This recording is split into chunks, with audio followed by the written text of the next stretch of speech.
शिक्षक राष्ट्र के निर्माता होते हैं। कोई भी व्यक्ति आज किसी भी पद पे पदस्थापित हैं, समाज सेवा कर रहे हैं, तो वो किन्हीं शिक्षकों के द्वारा ही पढ़ाए जाते हैं। शिक्षक के द्वारा पढ़ाए गए बच्चे अगर भटक जाते हैं तो उनको सुधारने के लिए पुलिस की व्यवस्था है पूरे देश में।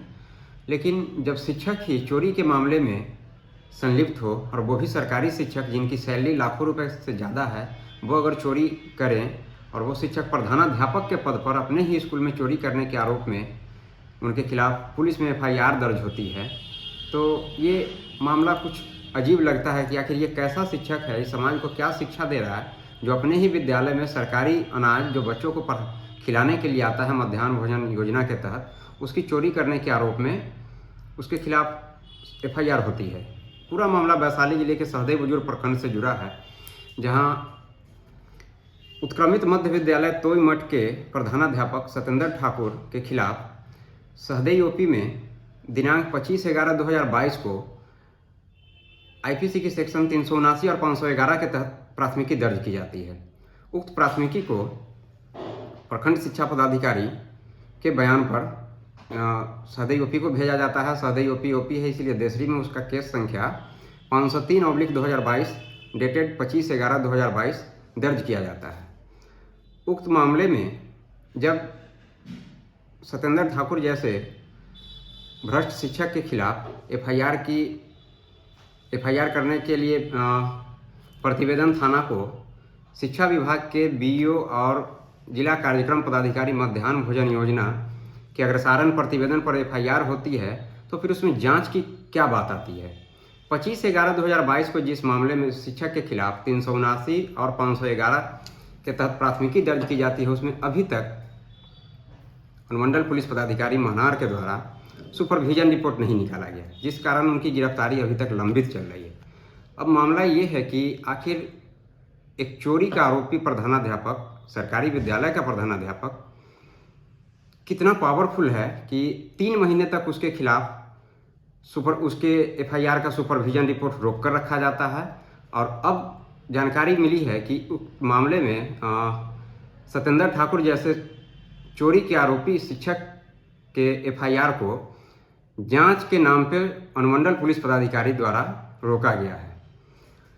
मामले की अनुसंधानकर्ता रचयिता भारती 3 महीने से प्रयासरत है कि हमें सुपरविजन रिपोर्ट मिले, चोरी का केस है, उसकी गिरफ्तारी हम करें। अभियुक्तों की गिरफ्तारी के लिए पहले शनिवार को अमूमन हर जिले में समकालीन अभियान चलाया जाता था कि शनिवार को जो भी पुराने केस के लंबित आरोपी हैं उनकी गिरफ्तारी होती थी।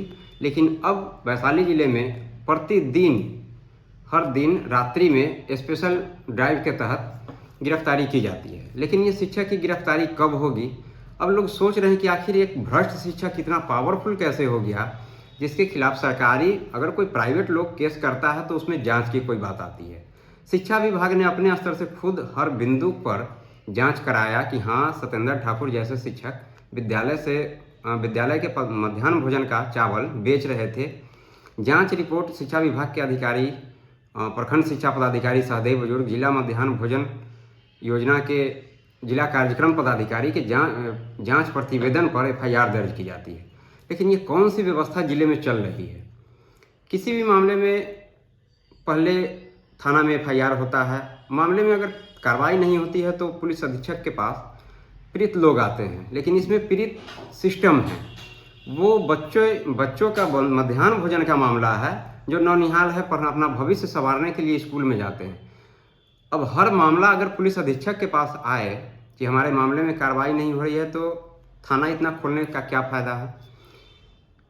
मामले में होना चाहिए कि हर लोगों को अगर एफआईआर उनकी दर्ज होती है तो थाना स्तर पर निपटारा हो। अगर हर लोग पुलिस अधीक्षक के पास अपनी शिकायत लेकर आएंगे तो जितना थाना में लंबित मामला है उतना तो पुलिस अधीक्षक के पास भी आवेदन आ जाएगा। लेकिन महनार एसडीपीओ की अगर चर्चा करते हैं तो महनार एसडीपीओ पर इस तरह का कई आरोप लगा है कि वो 6-6 महीना तक सुपरविजन रिपोर्ट नहीं निकालते हैं, बिना सुपरविजन के गिरफ्तारी नहीं की जा सकती है। और जो ग्रामीण लोग हैं, स्थानीय लोग, वो तो आप दोषी मानते हैं थानाध्यक्ष को और मामले के अनुसंधान करता है यानी आईओ को।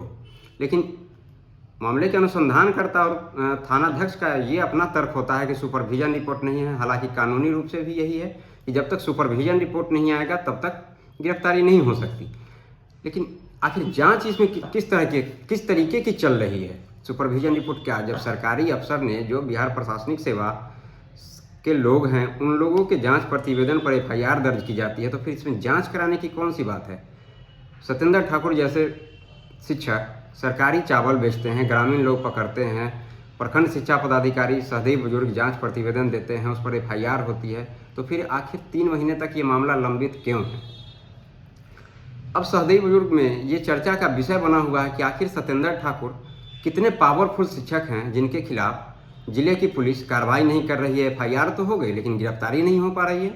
सुपरविजन रिपोर्ट कब आएगा? अनुमंडल पुलिस पदाधिकारी महनार सत्येंद्र ठाकुर के खिलाफ एफआईआर दर्ज हुए एफआईआर में जांच डाल दिए हैं कि इसमें जांच कराएंगे। अब देखना है कि इस मामले में सत्येंद्र ठाकुर जैसे चोरी के आरोपी शिक्षक की गिरफ्तारी पुलिस के वरीय अधिकारी के आदेश पर, निर्देश पर कब तक होती है।